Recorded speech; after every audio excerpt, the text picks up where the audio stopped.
Omandeo ane anyụwa bụ Adamazi TV anyị na-ajụ gị taa ole aha gị? Aha m za Comfort Tite. Okay. Ole ihe na-eme ebe a taa? Ihe a mere bụ nwaanyị sigmon ya chọrọ amasị ihe ekwu omenala ututu bịa ezi ihe ekwu omenala ọ ya omera nje bịa. Okay. Ole aha egwu unu gbara taa? Egwu a ndị gbara taa dị bụ egwu a na-akpọ mbe nwaanyị ụga ya na nhọrọ. Ankwụ mbe ọhụ nhọrọ ya meghara bụrụ ihe mebiri ya na-emebi. Onye nọrọ nhọrọ ga-anọrọ nhọrọ. Onye a nọrọ nhọrọ ga-enwere onwe ya. Thank you, ma. Thank you, Makam. Thank you.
Time up.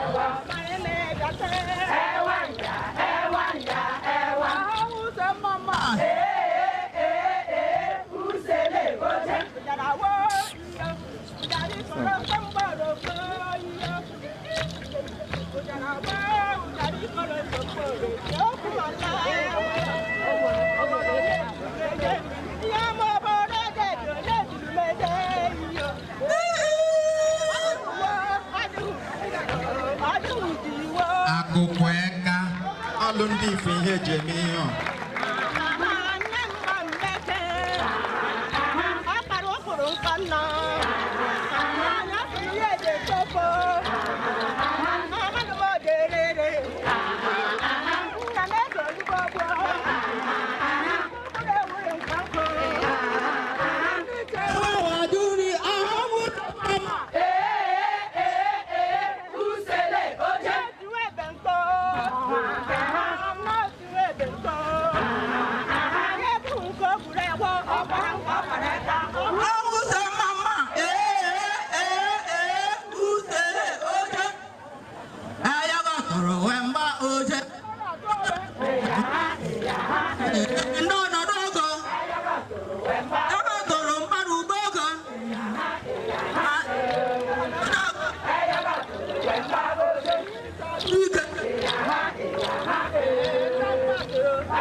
Kotoroweka viko ano wechindo dine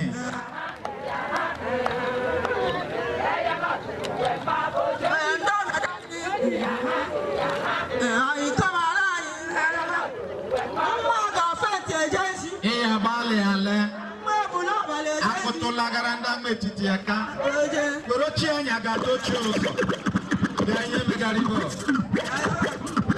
Thank you.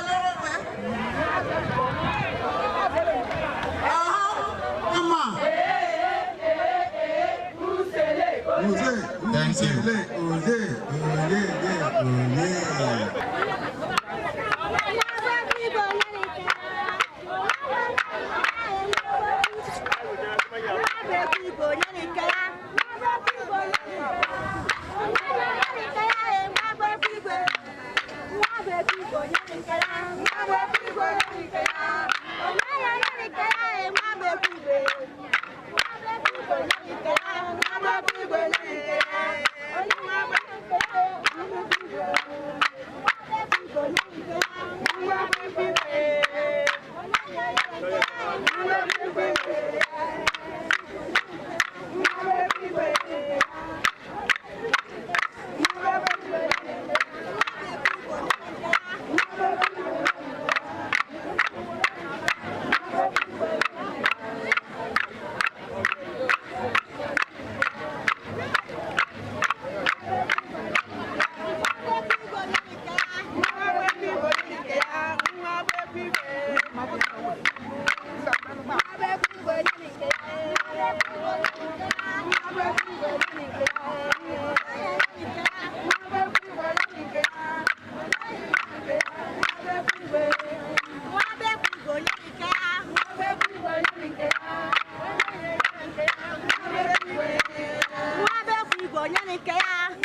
kotoloro weka odi mfe wa bele sarefa